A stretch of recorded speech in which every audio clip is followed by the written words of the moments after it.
YouTube, what's good? Zader here. I am on break at work.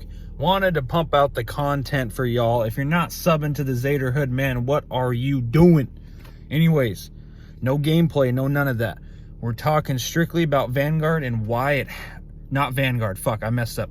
Warzone Pacific and why it has to be successful for Call of Duty to keep going as a franchise. Number one, everybody's used it for Dansk, all that shit. This map needs to hit its potential. It definitely has to. From the looks of it, the brightness, the look of it, everything, the island vibe, I love it. It's awesome. Looks really, really cool. Verdansk was always kind of stale and dark. You know, if you played it for a while, you know what I mean. Secondly, when it comes to Vanguard as a whole, pubs and competitive, it is struggling. Competitive. They literally just got their third game mode rumored to be Control. It's supposed to have an event here soon, and it's like they're just whipping out that third game mode. People don't like playing pubs. The squad spawns, the time to kill, the damage mags, all that stuff, man. It looks horrible. It looks really, really bad. Yeah, they did drop a lot of maps, and that is cool. Typically, they don't do that on a Call of Duty release, so shout out to them for that. I think there were 16 on release. When it comes to competitive, I mean, you got people that are stepping away, whether that be retired or pursuing something else. Warzone content creation. I mean, look at Formal, for example. He retired from COD. He's pursuing Halo. I think that's always what he wanted to do. I think he wanted to give it another go. Props to him. There's no challenger teams for any CDL funded team. So being Optic Dallas, Toronto Ultra, stuff like that. There is no challenger team. So there's no way that a player like, let's say, for example, Parasite, because he's been big in the Call of Duty scene, calling them out, saying, you know, this shit needs to change, blah, blah, blah. He can't grind for, let's say, Optic Dallas on their challenger team. And if something happens, they're not like, okay, let's go to the challengers team. Let's bring up a couple people. No. That's not what it is. There's Call of Duty teams, CDL and non-CDL, that are just disbanding. And that's another reason that they need Warzone to perform and at its highest peak, because you're going to see people slowly, I think, transitioning over to Warzone for tournaments and as to be signed as a content creator and a Warzone creator. Look at Scumpy, for example. He made more money off that one game of Warzone than he did all of last year for the CDL.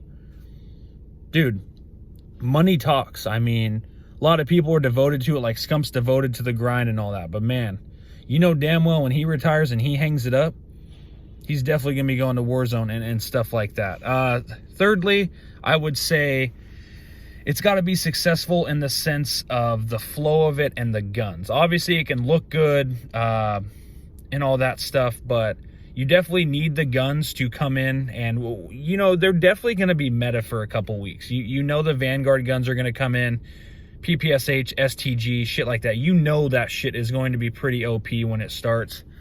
And I'll be curious to see the movement and how it feels. Obviously, it's based off the last engine, so that's promising. It's not like they're, oh man, this isn't Modern Warfare anymore. We're going to the Cold War engine, or we're going to, you know, Vanguard, or we're doing something completely different. That's good. I'm glad they're doing that. The anti-cheat, that's another big thing. This needs to work out.